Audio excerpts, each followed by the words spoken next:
Hello friends, logical notion में आप सभी का स्वागत है। आज हम स्टार्ट करने जा रहे हैं डाटा स्ट्रक्चर, जो कि कंप्यूटर साइंस इंजीनियरिंग में सेकेंड या थर्ड ईयर में ये सब्जेक्ट आता है। ठीक है, तो हम इस सब्जेक्ट को बिल्कुल एकदम ब्रीफली पढ़ेंगे, मतलब स्टार्टिंग से लेकर एंड तक एक एक टॉपिक को हम अच्छे से कवर करेंगे। जो भी इसमें हम प्रॉब्लम्स होंगी वो हम अच्छे से सॉल्व करेंगे। एरे, स्टैक, क्यू के जितनी भी तरह की प्रॉब्लम्स आती हैं एग्जाम्स में, हम उन सबको एक एक करके कवर करेंगे। तो आज के लेक्चर का हमारा जो कंटेंट है उसमें आज हम सबसे पहले जो टॉपिक पढ़ेंगे वो है कि सबसे पहले देखेंगे कि डाटा स्ट्रक्चर है क्या। ठीक है, तो सबसे पहला टॉपिक आज का हमारा होगा what is data structure.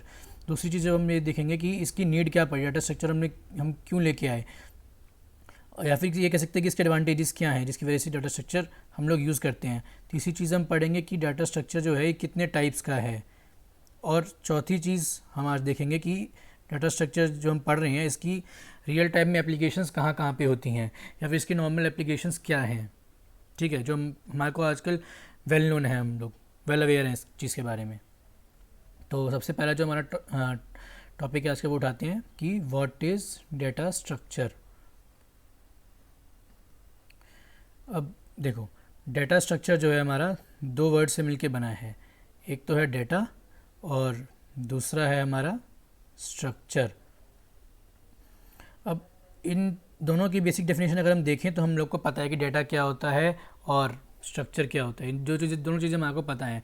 Data क्या होता है, एक पीस ऑफ इंफॉर्मेशन होती है या कलेक्शन ऑफ इंफॉर्मेशन होती है जो कि हमारे लिए यूज़फुल होती है, और ये तो कि मेरा डाटा। ठीक है, और दूसरा स्ट्रक्चर क्या होता है हमारा कि arranging something in a particular order या फिर इन अ सिक्वेंशियल ऑर्डर, उसको हम कहेंगे किसी भी चीज़ का स्ट्रक्चर। ठीक है, तो अब डाटा हमारा क्या हो गया यहाँ पे, कलेक्शन ऑफ इन्फो, और जो हमारा स्ट्रक्चर है वो एक हमारा सीक्वेंशियल ऑर्डर होता है किसी भी चीज़ का। ठीक है, उसको हम स्ट्रक्चर कह लेते हैं। अब देखो, हमारी यहाँ पे डाटा स्ट्रक्चर की डिफाइन इन दोनों टर्म्स को कंबाइन करके ही बनाई गई हैं। ठीक है, collection of information plus sequential order. तो इसकी जो लॉजिकल अगर हम डेफिनेशन देखें कि इसकी डेफिनेशन क्या होगी, तो इसकी डेफिनेशन ये निकल के आती है कि इट इज़ अ मैथमेटिकल और logical model of organisation of data elements in a sequential order. ठीक है, तो ये हमारी हो गई बेसिक डाटा स्ट्रक्चर की डेफिनेशन। अब देखो, डाटा स्ट्रक्चर की हमारे को नीड क्यों पड़ी। ठीक है, इसको हम भी पढ़ते हैं। डाटा स्ट्रक्चर पहले हम देखते हैं कि डाटा स्ट्रक्चर की नीड क्यों पड़ी। डाटा सपोज हमारे पास बहुत सारा डाटा है। ठीक है, हमें उसमें से कुछ पर्टिकुलर डाटा रिट्रीव करना है। तो अब जब भी हमारे को कुछ भी डाटा रिट्रीव करना होगा तो हम क्या करेंगे, उस पूरे डाटा को स्कैन करेंगे या उस पूरे डाटा को रीड करेंगे, फिर हमको उसमें जो इन्फॉर्मेशन चाहिए वो हम अब निकाल लेंगे। बट इसमें देखो हमारे पास लॉस क्या हो रहा है, एक तो हमारा टाइम लॉस हो रहा है। ठीक है, और दूसरी बात क्या है, इसमें एरर होने के बहुत ज़्यादा चांसेस हैं। सपोज़ हम कुछ भी टेक्स्ट पढ़ रहे हैं, या कभी कभार क्या होता है कि हमारा ध्यान इधर उधर हो जाता है, या अगर हम मैनुअली इसको पढ़ रहे हैं तो उस केस की मैं बात कर रहा हूँ। अगर हम किसी भी चीज़ को मैनुअली पढ़ रहे हैं तो कभी कभार होता है कि हमारे से कुछ चीज़ें मिस हो जाती हैं। तो उस केस में अगर हम वही डाटा मिस कर गए तो हमारे लिए क्या होगा, हमें लगेगा उस डाटा में वो चीज़ है ही नहीं, तो वो हमारे लिए एक एरर जनरेट हो जाएगा वहाँ पे। तो अब इसको देखते हैं कि अब इस केस को देख के हम ये पढ़ेंगे कि नीड क्या पड़ी इसकी। ठीक है, तो अब हम देखेंगे कि डाटा स्ट्रक्चर की नीड क्यों पड़ी हमारे को। तो जैसे कि मैंने अभी आपको बोला कि हमारे को डाटा रिट्रीव करना है, तो सबसे पहला था कि ईज़ ऑफ रिट्रीवल। ठीक है, ये कह सकते हैं हम कि ईज़ ऑफ रिट्रीवल। अब जैसे हमारे पास कोई भी डाटा है, हमारे को उसमें से कुछ भी स्पेसिफिक इन्फॉर्मेशन निकालनी है, तो हमारे को उसके लिए पता होना चाहिए कि हमारा डाटा उसमें है भी या नहीं है, और है तो कहाँ पे है। ठीक है, और अब देखो, सपोज़ हमारे पास कोई बहुत ज़्यादा डाटा है और अगर हम उसको पढ़ ही नहीं पा रहे हैं एक प्रॉपर ऑर्डर में, या सारा कुछ एक पर्टिकुलर पैराग्राफ में सम अप कर दिया गया है। ठीक है, एक बहुत बड़ा पैराग्राफ बना दिया गया सारे डाटा का, तो अब यार बंदा पहले तो देख के घबरा जाएगा कि यार ये क्या है, मेरे सामने तुमने क्या रख दिया। तो हमारा डाटा तो रीडेबल होगा, बट ये होगा कि उसको पढ़ना बहुत मुश्किल होगा। तो अगर हम उस डाटा को पर्टिकुलर एक सपोज किसी फॉर्मेट में लगा देते हैं कि हाँ ये डाटा इस फॉर्मेट में रहेगा, ये डाटा इस टाइप का डाटा इस फॉर्मेट में रहेगा, तो उसको पढ़ना बहुत आसान हो जाएगा। तो दूसरा हमारा रीज़न बनता है कि ये हमारी रीडेबिलिटी बढ़ाता है। ठीक है, रीडेबिलिटी बढ़ाता है ये। अब दो चीज़ें हो गई हमारे पास, रिट्रीवल हो गया, रीडेबिलिटी हो गया। अब तीसरा अगर हम सोचें इसका रीज़न क्या हो सकता है, तो तीसरा रीज़न ये हो सकता है कि अगर वही सेम एग्जांपल मैं लूँगा कि अगर हमारे को कोई भी डाटा उसमें से निकालना है तो हम क्या करते हैं, डाटा को स्कैन करते हैं। तो उसके लिए हम क्या करते हैं, डाटा को पूरा स्कैन कर रहे हैं तो हम उसमें से डाटा सर्च कर रहे हैं ना अपना। तो ये हमारा अगर डाटा प्रॉपर किसी फॉर्मेट में होगा तो उसमें से डाटा को सर्च करना बहुत आसान हो जाएगा। तो ये हमारा सर्चिंग टाइम जो होता है उसको रिड्यूस करता है। ठीक है, सर्चिंग टाइम को हमारा ये रिड्यूस करता है, क्योंकि अब देखो यार वही बात मैं बार बोल रहा हूँ कि कोई भी डाटा अगर हम किसी फॉर्मेट में लगा देंगे तो हमारे को पता होगा कि ये डाटा इस फॉर्मेट में यहाँ पे मिलेगा हमारे को, हम उसको डायरेक्टली जाके वहाँ से ढूंढ के निकाल लेंगे। ठीक है, तो हमारे तीनों रीजंस जो हैं यहाँ पे जस्टिफाई हो जाते हैं कि ये इसके एडवांटेजेस कह सकते हैं कि हमारे ये जो एडवांटेजेस डाटा स्ट्रक्चर हमारे को प्रोवाइड करता है किसी भी डाटा के डाटा रिट्रीवल में, डाटा रीडेबिलिटी में, और सर्चिंग टाइम हमारा रिड्यूस हो जाता है डाटा स्ट्रक्चर का यूज़ करके। ठीक है, तो ये सब बातें हो गई हमारी। अभी तक हमने क्या पढ़ा कि डाटा स्ट्रक्चर क्या होता है और डाटा स्ट्रक्चर की नीड क्यों पड़ी। अब हम ये देखेंगे कि डाटा स्ट्रक्चर कितने टाइप्स का होता है। ठीक है, दो टॉपिक हम लोगों ने कवर कर लिए हैं। अब तीसरा टॉपिक है हमारा यहाँ पे टाइप्स ऑफ डाटा स्ट्रक्चर। अब देखो यहाँ से अपना असली काम शुरू होता है। डाटा स्ट्रक्चर जो है बेसिकली अगर देखा जाए तो दो पार्ट्स में डिवाइडेड है। ठीक है, सबसे पहला आता है हमारा प्रिमिटिव, जो बेसिक इसकी एकदम हाई लेवल पे जो इसकी कैटेगराइजेशन होती है वो है हमारी प्रिमिटिव और नॉन प्रिमिटिव। इसके अंदर फर्दर बहुत सारी कैटेगराइजेशन है, मतलब प्रिमिटिव में तो नहीं बट नॉन प्रिमिटिव में बहुत सारी कैटेगराइजेशन है। और बेसिकली डाटा स्ट्रक्चर पूरा वही नॉन प्रिमिटिव के ऊपर ही बेस्ड है कि हम most of the time non primitive data type ही पढ़ने वाले हैं। ठीक है, नॉन प्रिमिटिव डाटा स्ट्रक्चर ही पढ़ने वाले हैं मोस्ट ऑफ द टाइम। तो अब देखते हैं कि प्रिमिटिव और नॉन प्रिमिटिव क्या होते हैं, पहले हम इसके बारे में समझेंगे। तो सबसे पहले आता है हमारा प्रिमिटिव डाटा स्ट्रक्चर क्या होता है। अब देखो प्रिमिटिव डाटा स्ट्रक्चर हम सिंपल सा, देखो मेरा ये एम रहेगा कि आप लोगों को कीवर्ड्स बताना, जिसके थ्रू अगर हमको कीवर्ड पता होंगे ना उस टर्म्स के तो हम डेफिनेशन खुद से बना सकते हैं। तो अब यहाँ पे देखो मैं मेनली मेरा ये फोकस रहेगा कि हमेशा मैं आपको कीवर्ड्स बताऊँ ताकि आप उससे अपने आप अपनी लैंग्वेज में पूरी डेफिनेशन कंप्लीट कर सको। तो अब प्रिमिटिव और नॉन प्रिमिटिव के बारे में डिस्कस करते हैं। सबसे पहले देखो प्रिमिटिव में क्या होता है। प्रिमिटिव डाटा स्ट्रक्चर वो होते हैं विच कांट बी डिवाइडेड। ठीक है, तो यहाँ पे इसका जो कीवर्ड है वो है कि कांट बी डिवाइडेड। और अब नॉन प्रिमिटिव क्या होगा, नॉन जो हो गया तो मतलब इसका जस्ट ऑपोजिट, तो मतलब इसको हम डिवाइड कर सकते हैं, मतलब कि कैन बी डिवाइडेड। ठीक है, अब इसको समझते हैं और अच्छे से। एग्जाम्पल के तौर पे अगर हम यहाँ पे मान लें इंटीजर, ठीक है अभी फ़िलहाल एग्जाम्पल बता रहा हूँ मैं, इंटीजर, कैरेक्टर, फ्लोट, बुलियन, ये जो हैं ये सारे हमारे आते हैं प्रिमिटिव के एग्जांपल्स में।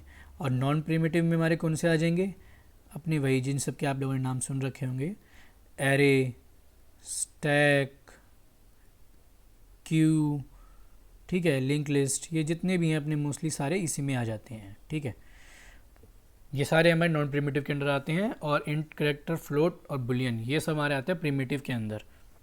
अब ये इसके अंदर क्यों आए, सपोज़ हमारे पास कोई, पहले हम इंटीजर लेके चलते हैं। ठीक है, तो देखो इंटीजर सपोज़ हमने कोई वैल्यू आप लेट कर लो, सपोज़ हमने लेट कर ली यहाँ पे वैल्यू 6।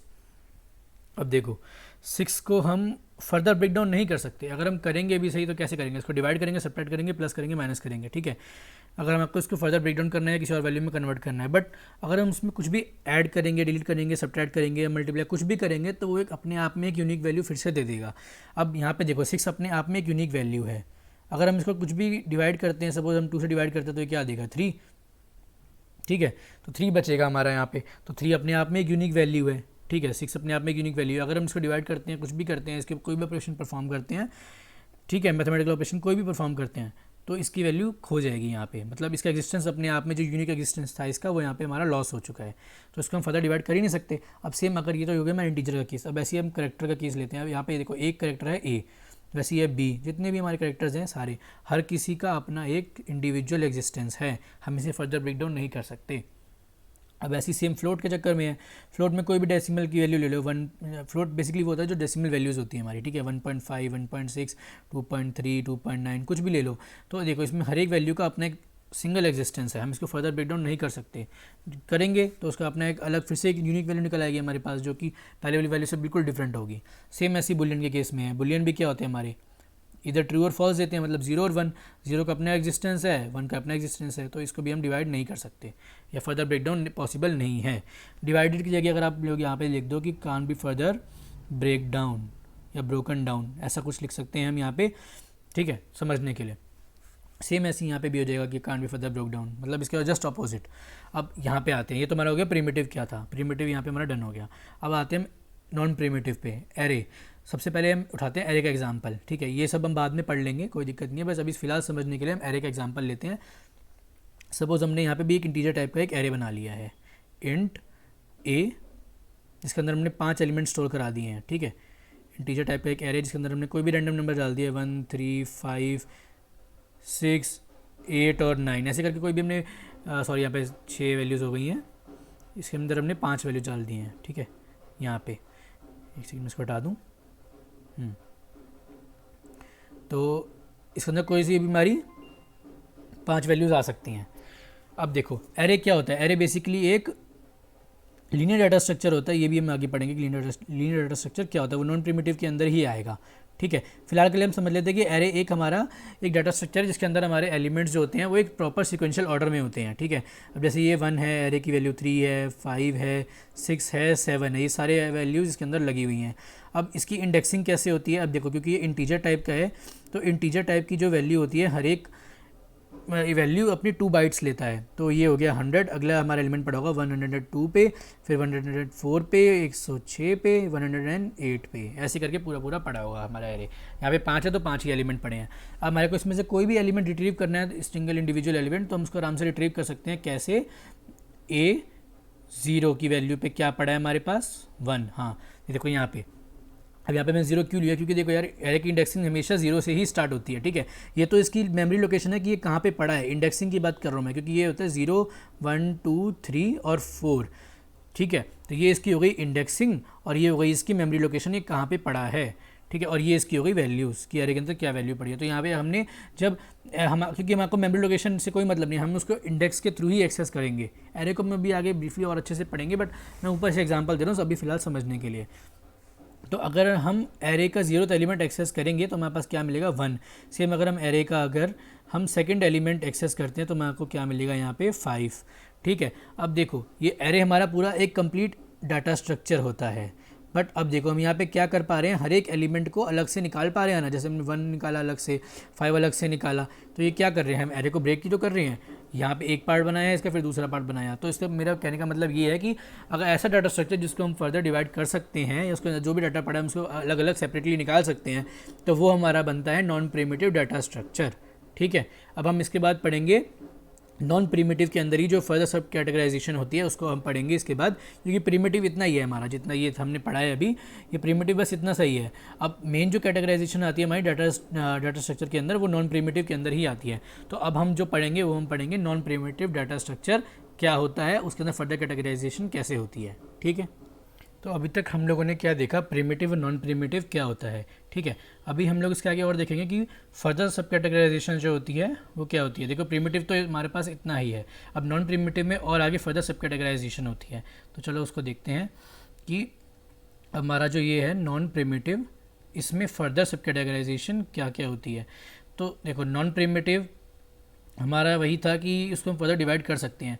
तो इस बेसिस पे हम इसको 2 ऑर्डर में डिवाइड करते हैं, फर्दर सब कैटेगरीज में डिवाइड होता है ये, जिनका नाम है लीनियर डाटा स्ट्रक्चर।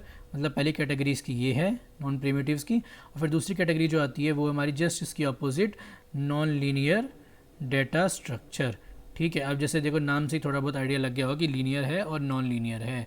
लीनियर का मतलब क्या होता है, इन अ स्ट्रेट लाइन या इन अ स्ट्रेट या सीक्वेंशियल ऑर्डर। तो यहाँ से देखो हम सीधा एक आइडिया लगा लेते हैं, कीवर्ड हमारा बनता है सीक्वेंशियल ऑर्डर, ठीक है। या फिर हम इसको ऐसे भी कह सकते हैं कि इन अ लीनियर फैशन, या थोड़ा कीवर्ड्स हैं ये जस्ट याद रखने के लिए हैं ये सब चीज़ें, ठीक है। तो अब ये हो गया हमारा लीनियर डाटा स्ट्रक्चर। हमारा क्या हुआ कि linear data structure are those data structure in which the data elements are arranged in a linear fashion or in some sequential order। ये हो गया हमारा linear data structure। इसके अगर हम एग्जांपल्स देखें तो इसके एग्जांपल्स क्या आ सकते हैं हमारे पास, अगेन वही सेम चीज़, एरे, स्टैक्स, क्यू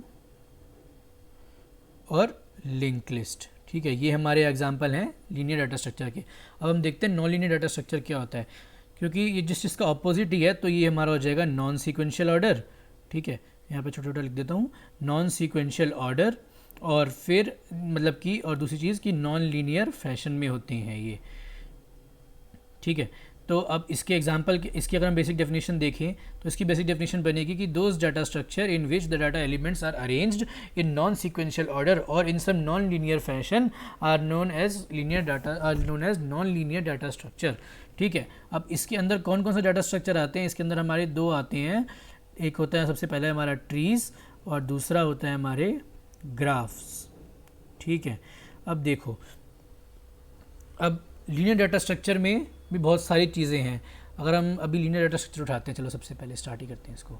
हाँ, तो अब हम थोड़ा लीनियर डाटा स्ट्रक्चर के बारे में देखते हैं कि ये क्या है।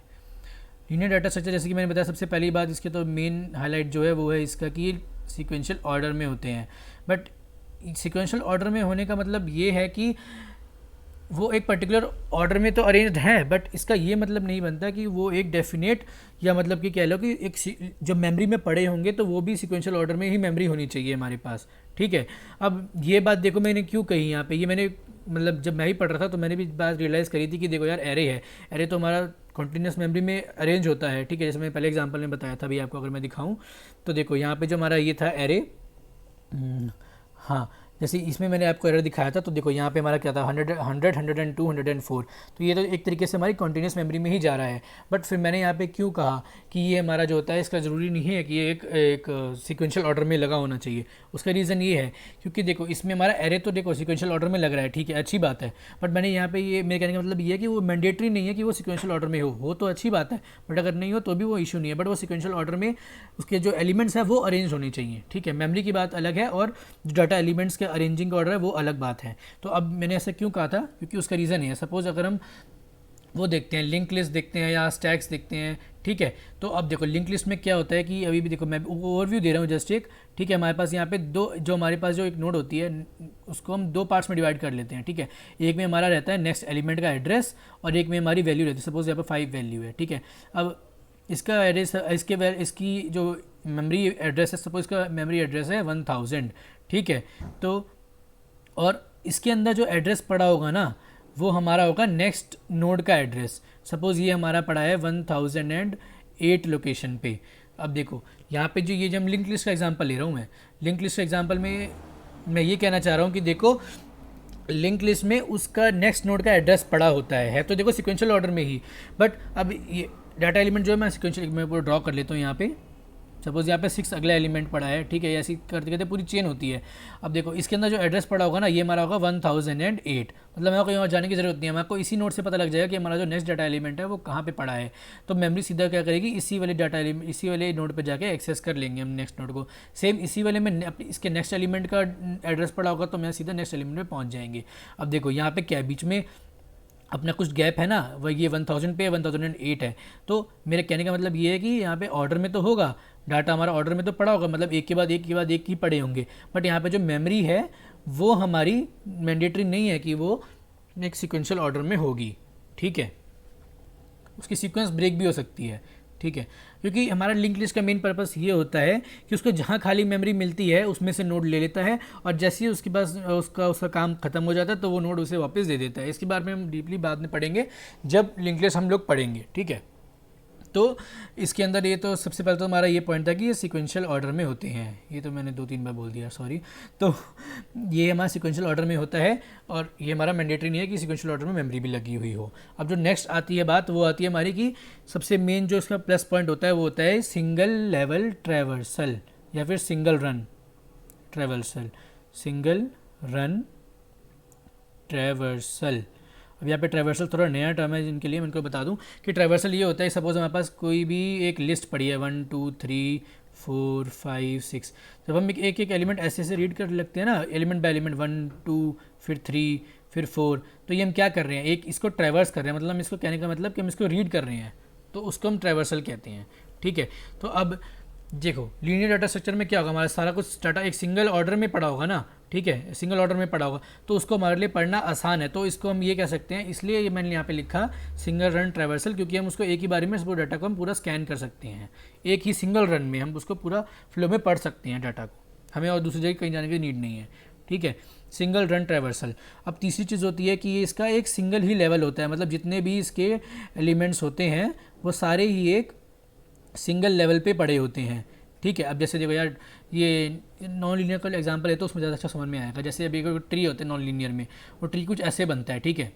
इसके कुछ एलिमेंट तो देखो यहाँ पे पड़े हैं। इसमें ट्री में क्या होता है कि लेवल्स होते हैं, ये लेवल 1 है, ये लेवल 2 है, ये लेवल 3 है। अब देखो इसमें अलग अलग लेवल पे डाटा पड़ा है ना हमारा, ठीक है ना। तो बट अब यहाँ पे एरे तो क्या है, हमारा सिंगल एक ही लिस्ट पड़ी है पूरी, हमारी एक ही ये पूरी लिस्ट है सपोज, ठीक है ना। तो पूरी हमारी एक ही लिस्ट है, तो सिंगल लेवल पे पड़ा डाटा, तो ये हमारे लिए बेनिफिशियल हो जाता है कि हमारे को बार बार मल्टीपल रन्स नहीं करने पड़ते, उसके अंदर हमारा सिंगल रन में ही पूरी लिस्ट ट्रैवर्स हो जाती है, ठीक है। तो ये हो गए हमारे लीनियर डाटा स्ट्रक्चर। अब हम आते हैं अपने नॉन लीनियर डाटा स्ट्रक्चर के बारे में पढ़ेंगे। नॉन लीनियर डाटा स्ट्रक्चर के बारे में पढ़ने के लिए हमें आपको ब्रीफली ही जाना पड़ेगा, तो मैं भी यहीं से आपको बता देता हूँ कि नॉन लीनियर डाटा स्ट्रक्चर हमारे वो होते हैं जिनके अंदर हमारा जस्ट इसका अपोजिट अगर हम मान ले, देखो ये हम लीनियर का पढ़ा था ना यहाँ पे हमने, तो नॉन लीनियर का भी हम यहीं पे देख लेते हैं कि नॉन लीनियर जस्ट इसके अपोजिट है, तो इसके सारे जितने भी फीचर्स हैं वो इसके अपोजिट हो जाएंगे। नॉन लीनियर में क्या होता है, सबसे पहले तो हमारा नॉन सिक्वेंशियल हो सकता है, ठीक है, नॉन सिक्वेंशियल हो सकता है, ठीक है, ये नॉन लीनियर फैशन कह सकते हैं। फिर उसके बाद हमारा सिंगल रन ट्रैवर्सल पॉसिबल हो भी सकता है और नहीं भी हो सकता, ठीक है। Single run traversal may be possible और मे नॉट बी पॉसिबल, ठीक है। तो ये आ गया हमारा सिंगल रन ट्रैवर्सल, जो हमारा है वो मे बी पॉसिबल हो सकता है। वैसे मोस्ट ऑफ द केसेस में अगर अब देखा जाए तो वो पॉसिबल नहीं होगा, क्योंकि यार देखो हमारा अलग अलग लेवल पे डाटा पड़ा है, तो हमको हर बार अलग अलग लेवल पे जाना पड़ेगा। अगर देखो हम इधर जा रहे हैं, इस लेवल में जा रहे हैं, तो हम इधर की साइड के खाली स्कैन कर पाएंगे, इधर तो हम कुछ कर ही नहीं पाएंगे, तो हमको वापस यहीं पे आना पड़ेगा, फिर से यहीं से दोबारा से स्टार्ट करना पड़ेगा। तो सिंगल रन ट्रैवर्सल में तो ये हो ही नहीं सकता, तो यहाँ पे मे भी लिखना गलत ही होगा। तो ये हमारा सिंगल रन ट्रैवर्सल पॉसिबल ही नहीं है। और दूसरी चीज़ तो देखो जो आपको दिख ही रही है, सिंगल लेवल होता है लीनियर, तो यहाँ पे सिंगल लेवल पे नहीं होते, यहाँ पे मल्टीपल लेवल्स हमारे को हमेशा ही देखने को मिलेंगे, मल्टीपल लेवल्स, ठीक है। ये चाहे ट्री और ग्राफ दोनों में यही सेम सीन होता है, ठीक है। तो ये हो गया हमारे लीनियर और नॉन लीनियर डाटा स्ट्रक्चर। अब देखो, अब हमने अभी तक क्या पढ़ लिया है, हमने अभी जो हमने टॉपिक स्टार्ट किया था उसमें हम डाटा स्ट्रक्चर के टाइप्स पढ़ रहे थे। तो डाटा स्ट्रक्चर के टाइप्स सबसे पहले हमने पढ़े थे, रुको इसको ना फ्लो चार्ट बना के देखते हैं, ज़्यादा अच्छा समझ में आएगा कि अभी तक हमने क्या क्या चीज़ें कवर कर ली हैं, ठीक है। तो देखो सबसे पहले अभी हमने डाटा स्ट्रक्चर के टाइप स्टार्ट करे थे, ठीक है, जिसके अंदर हमने सबसे पहले पढ़ा था प्रिमिटिव, ठीक है, मैं शॉर्ट में लिख रहा हूँ, और नॉन प्रिमिटिव। अब फिर हमारा नॉन प्रिमिटिव में हमने पढ़े फर्दर कैटेगराइजेशन जो हमने देखी, वो हमने देखी लीनियर क्या होते हैं और नॉन लीनियर डाटा स्ट्रक्चर क्या होते हैं, ठीक है। तो ये तो यार देखो हमारी बेसिक कैटेगराइजेशन यहीं पे ख़त्म हो जाती है। बट जब मैं ये सेम सब्जेक्ट पढ़ रहा था अपने कॉलेज इंजीनियरिंग के टाइम पे, तो मैंने नोटिस किया था कि कुछ बुक्स में मेंशन है कुछ एक्स्ट्रा टाइप्स भी, ठीक है। तो हम वो भी स्टडी कर लेते हैं, इन केस कभी हैंडी हो जाएंगे, ठीक है। तो जो फर्दर इसकी सब कैटेगराइजेशन होती है वो होती है इसकी दो बेसिस पे। एक तो होती है इसकी मेमोरी एलोकेशन के बेसिस पे कि उसकी मेमोरी जो है डाटा को कैसे एलोकेट हो रही है, ठीक है, उसके बेसिस पे भी इसकी कैटेगराइजेशन होती है, मेमोरी एलोकेशन के बेसिस पे। और जो दूसरी होती है वो हमारी होती है डाटा एलिमेंट्स, डाटा टाइप किस टाइप के हैं, सॉरी जो डाटा एलिमेंट्स है वो किस टाइप के हैं, डाटा एलिमेंट्स के टाइप पे होती है वो, ठीक है, कैटेगराइजेशन। तो अब सबसे पहले देखो हम देखते हैं कि मेमोरी एलोकेशन के बेसिस पे कौन कौन सी होती है। मेमोरी एलोकेशन के बेसिस पे देखो दो होती है हमारी, एक होती है स्टैटिक कैटेगराइजेशन जो होती है, एक स्टैटिक डाटा स्ट्रक्चर्स होते हैं हमारे, और जो दूसरे होते हैं वो होते हैं जस्ट अपोजिट डायनेमिक, ठीक है, डायनेमिक डाटा स्ट्रक्चर्स। अब इसके बारे में हम पढ़ते हैं, ठीक है। तो मेमोरी एलोकेशन के बेसिस पे हमने देखे थे कि दो थे।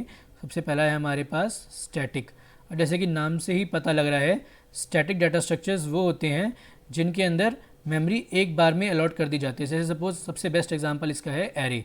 अब देखो हमने जब भी एक एरे डिक्लेयर करते हैं हम आपको उसका साइज़ प्रोवाइड करना पड़ता है, अनलेस एंड अनटिल हम उसको डायनेमिक बना रहे हैं। तो यहाँ पे हम स्टैटिक की बात करें तो हम स्टैटिक एरे का एग्जांपल कंसीडर करेंगे, ठीक है। हमने एक एरे बना दिया इंटीजर्स का 1 2 3 4 5। अब देखो यहाँ पे क्या हो रहा है, जब हमने यहाँ पे डिक्लेयर किया अपना एरे तो हमने बता दिया कि यार देखो हम एक एरे बना रहे हैं जिसके अंदर हम 5 एलिमेंट स्टोर करवाने जाएंगे, ठीक है। अब देखो जब हमने एलिमेंट के ऊपर डिक्लेयर कर दिया कि एरे हमारा ये बनेगा, इसके अंदर 5 एलिमेंट जाएंगे। अब जब हम काम करने लगे तो हमें रियलाइज़ हुआ यार नहीं 5 की ज़रूरत नहीं, हम तो 3 ही करेंगे। बट इसमें देखो जो इसका डिसएडवांटेज निकल के आता है, स्टैटिक का डिसएडवांटेजेस निकल के आते हैं सबसे डिसएडवांटेज जो इसके निकल के आते हैं, सबसे बड़ा डिसएडवांटेज इसका यही है कि इसमें मेमोरी लॉस बहुत ज़्यादा होता है। अब क्यों होता है, सपोज जैसे मैंने भी एक एरे का एग्जांपल दिया है, इसके अंदर हमने 5 का एरे तो डिक्लेयर कर दिया, बट जब हम काम करने लगे हमको लगा कि ये नहीं यार 5 की तो नीड ही नहीं है, हम सिर्फ 3 से ही काम चला सकते हैं, बट एरे तो हमने 5 का डिक्लेयर कर ही चुके हैं, अब उसको हम चेंज कर ही नहीं सकते। तो जब ये स्टैटिक डाटा स्ट्रक्चर जब फॉर्म होते हैं तो उस टाइम पे क्या होता है कि इसको मेमोरी उसी टाइम पे दे देता है कंप्यूटर, ठीक है। इसको इसने पहले ही इतने साइज़ की मेमोरी इसको एलोकेट कर दी है, ठीक है। अब भले हम उसका पूरा यूज़ करें या ना करें, हमारे पास पूरी मेमोरी स्पेस है, वो रिजर्व रहेगी हमारे पास, ठीक है।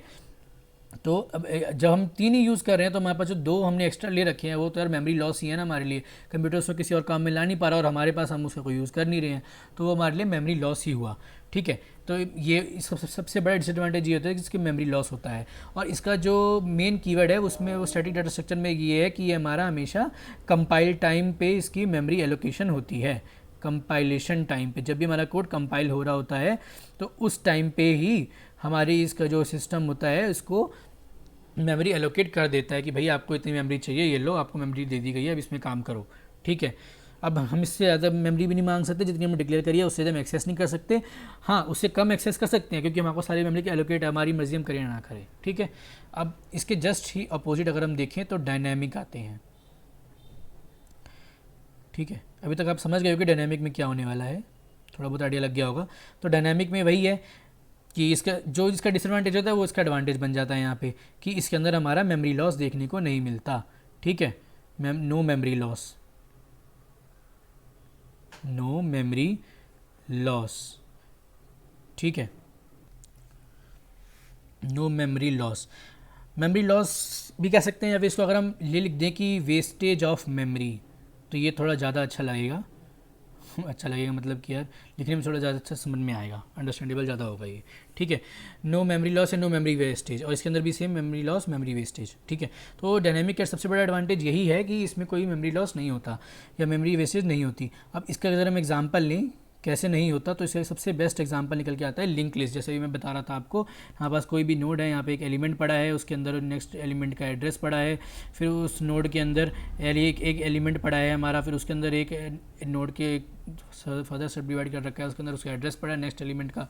तो अब देखो जे इसमें क्या होता है कि हमको जैसे हमको लगा कि नहीं यार हमको 5 नोड चाहिए थे और बट हमारे पास है 4, तो हम क्या करेंगे, सिंपल से एक इसके नेक्स्ट नोड में जो एड्रेस वाला है पार्ट, इसके अंदर हम एक नया एड्रेस डाल देंगे, ठीक है। और वो जहाँ पे भी खाली मेमोरी होगी वो वहाँ से एक नया नोड उठा लेगा वो।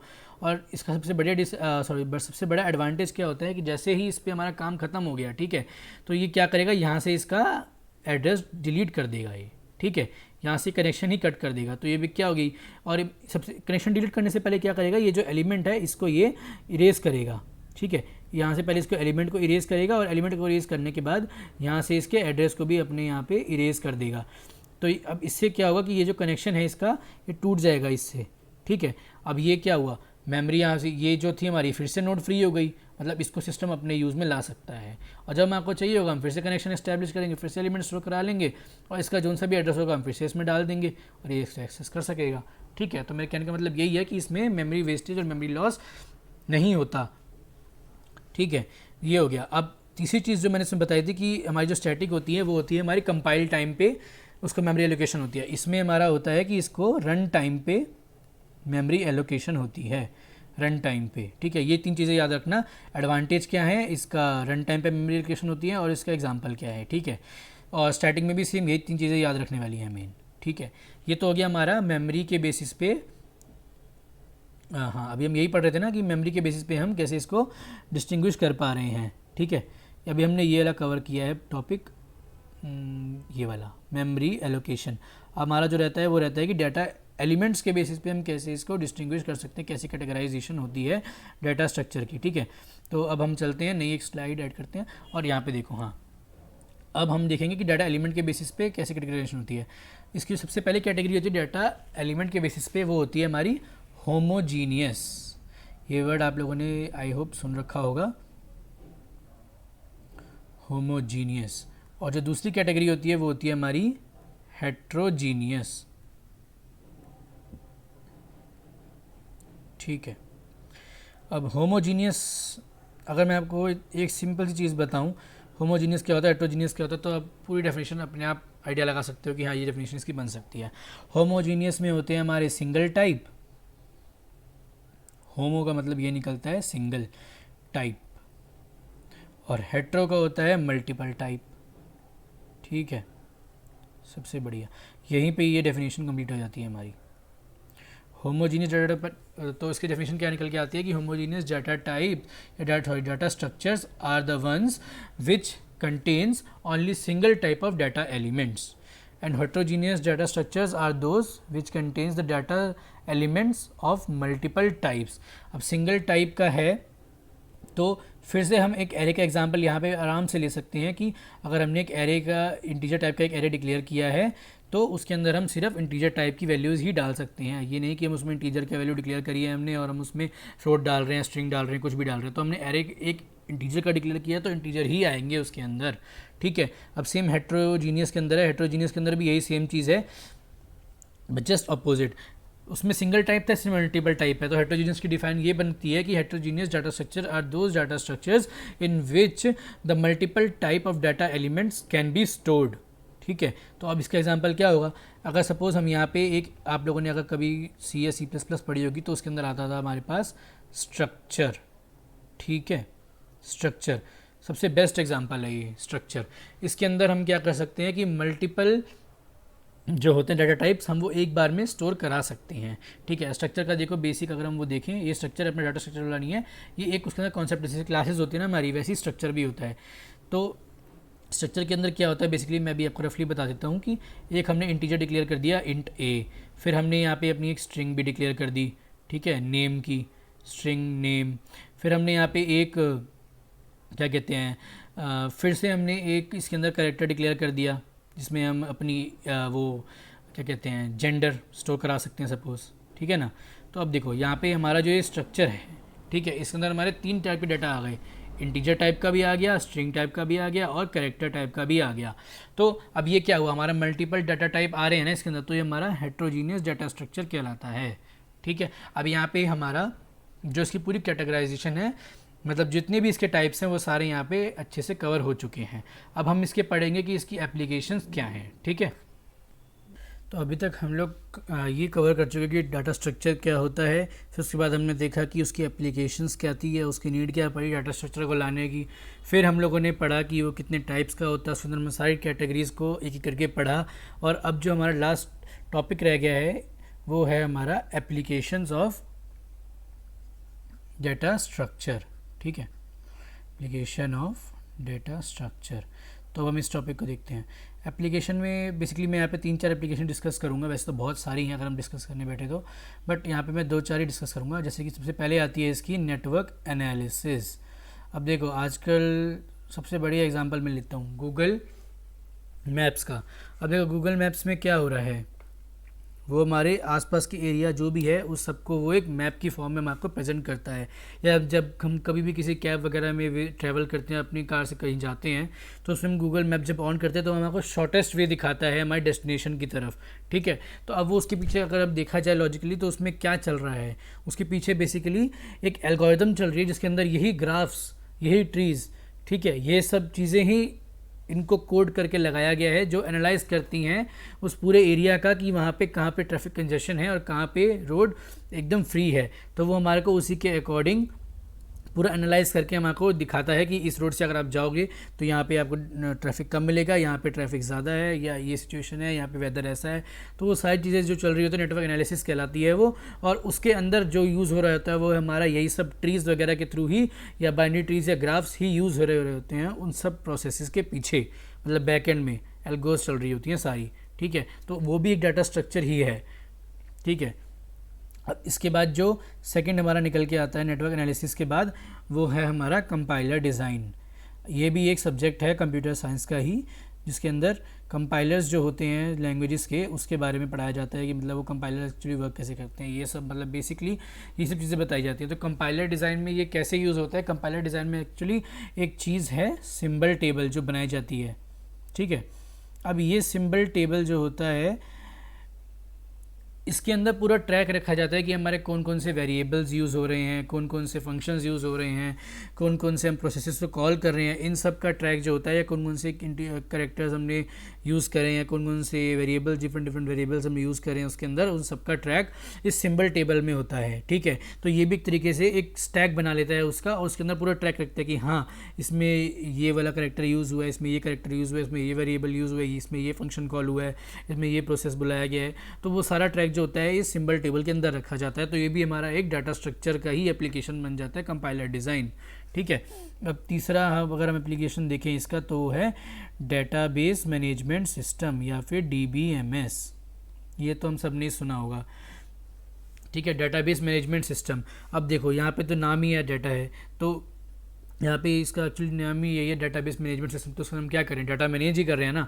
तो वो डाटा मैनेज कैसे होगा, अगेन वही सेम थिंग कि हम उस डाटा को प्रॉपरली ऑर्गेनाइज करते होंगे, टैबुलर फॉर्म में ऑर्गेनाइज करते हैं हम, जिसके थ्रू मल्टीपल टेबल में हम लिंक्स जनरेट करते हैं और हम सारे डाटा को एक्सेस कर सकते हैं। अब इसमें भी सेम वही चीज़ यूज़ होती है, ट्रीज़ का यूज़ होता है मोस्टली अगर देखा जाए तो। ठीक है, जो टेबल्स के आपस में लिंकिंग होती है, जो पूरा हमारा डाटा, जो पूरा हमारा इसका वो बनता है, डाटाबेस बनता है, उसमें कैसे मल्टीपल टेबल्स आपस में लिंक्ड हैं। ठीक है, उसका पूरा स्ट्रक्चर बनता है जो कि एक्चुअली इस डाटा स्ट्रक्चर की ही एप्लीकेशन होती है। ठीक है, तो ये इसकी तीसरी एप्लीकेशन बन गई। अब चौथी जो एप्लीकेशन है वो निकल के आती है हमारी ऑपरेटिंग सिस्टम। ठीक है, ये भी एक कंप्यूटर साइंस इंजीनियरिंग का ही सब्जेक्ट है, ऑपरेटिंग सिस्टम। ये बड़ा इंटरेस्टिंग सब्जेक्ट है। Compiler design, operating system, DBMS, ये सारे सब्जेक्ट जो हैं कंप्यूटर साइंस इंजीनियरिंग में पढ़ाए जाते हैं। ये सारे लॉजिकल सब्जेक्ट अगर देखा जाए तो इनमें समझने के लिए काफ़ी सारी चीज़ें हैं।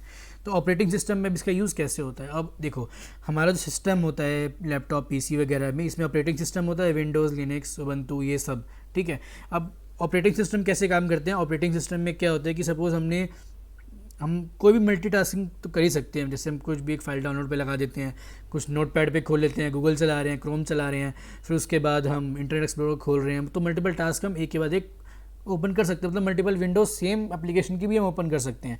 तो उस सब को हम क्या बोलते हैं, उसको हम बोलते हैं जॉब शेड्यूलिंग। ठीक है, ये जब ऑपरेटिंग सिस्टम, इसकी भी हम सीरीज़ लेके आएंगे तो ऑपरेटिंग सिस्टम में हम अलग से इसको पढ़ेंगे डिटेल में कि ये सब क्या होता है। फिलहाल के लिए मैं बता रहा हूँ कि इस सबको बोलते हैं हम जॉब शेड्यूलिंग। जॉब शेड्यूलिंग का मतलब क्या हुआ, सपोज़ हमने एक नोटपैड खोल लिया, एक वर्ड खोल लिया और एक हमने फाइल डाउनलोडिंग पे लगा दी है। तो अब ये हमारे पास 3 जॉब्स हो गई। एक हमारा नोटपैड खुला हुआ है, ये एक जॉब हो गई, वर्ड डॉक्यूमेंट खुला हुआ है, ये एक जॉब हो गई, और जो हम डाउनलोड कर रहे हैं ये एक जॉब हो गई। ठीक है, अब जब हम वर्ड में कुछ भी अपने डॉक्यूमेंट में कुछ भी टाइप कर रहे हैं तो साथ साथ डाउनलोडिंग भी तो चल रही है ना पीछे, बट एक्चुअल में जो प्रोसेस हो रहा होता है उसमें ऐसा नहीं होता। उसमें क्या होता है कि हमारी कुछ मिली सेकेंड्स का गैप होता है ज़रूर। मतलब वो एक जॉब शेड्यूलिंग उसी को कहते हैं कि वो इतनी माइन्यूट सी होती है ना, गैप, टाइम गैप, उसके अंदर इतना माइन्यूट गैप होता है कि वो हमको ऑब्जर्वेबल ही नहीं होता। मतलब हमको लगता है कि हाँ ये तीनों टास्क एक साथ चल रहे हैं, बट एक्चुअली अगर हम देखें लॉजिकली तो ये इन तीनों को अलग अलग टाइम एलोकेट होता है कि हाँ इतने सेकंड ये चलेगा, इतने सेकंड ये चलेगा, इतने सेकंड ये चलेगा, बेस्ड ऑन देयर प्रायोरिटी। ठीक है, तो इसको हम बोलते हैं जॉब शेड्यूलिंग। अब इसमें भी देखो जो जॉब शेड्यूलिंग होती है, इसके लिए 3 टास्क जो मैंने बताया आपको, सपोज इन 3 टास्क को एक जगह पे रखा जाता है, उनको एक प्रायोरिटी असाइन कर दी जाती है। फिर से सपोज अगर हम एक एरे में स्टोर करा दें या किसी स्टैक में स्टोर करा दें तो इन तीनों को एक प्रायोरिटी असाइन हो जाती है। तो उसी प्रायोरिटी के बेसिस पे डिसाइड होता है कि कौन सी जॉब कितने टाइम तक चलेगी। सपोज एक जॉब को 3 सेकंड बोला गया तो 3 सेकंड के लिए चलेगी, फिर उसके बाद 1 सेकंड कोई और जॉब चलेगी, या 5 सेकंड कोई और जॉब चलेगी, फिर उसके बाद कोई और जॉब चलेगी। तो ऐसे करते करते हमारा जो ऑपरेटिंग सिस्टम है तीनों टास्क को परफॉर्म कर लेता है completely with in a period of time. और हमारे को वो इतना माइन्यूट होता है टाइम लैप्स कि हमको पता नहीं लग पाता कि वो तीनों जॉब्स अपने अलग अलग टाइम पे चल रही हैं रुक रुक के। ठीक है, तो ये हमारी हो गई कुछ एप्लीकेशंस। और गाइस यहाँ मैं एक बात बताना चाहूँगा कि इस वीडियो के लिंक में मैं आपको इस वीडियो के डिस्क्रिप्शन में आपको एक लिंक दे दूँगा जिसके अंदर आपको इस वीडियो के सारे नोट्स मिल जाएंगे। तो प्लीज़ एक बार अगर आपको देखना हो तो उस नोट्स पे भी जाके विजिट कर सकते हैं, आप लोग की थोड़ी हेल्प हो जाएगी। तो आज के लिए बस इतना ही यार। अगर आपको अच्छा लगा हो तो हमारे चैनल को सब्सक्राइब करना और लाइक करना, बस। थैंक्स।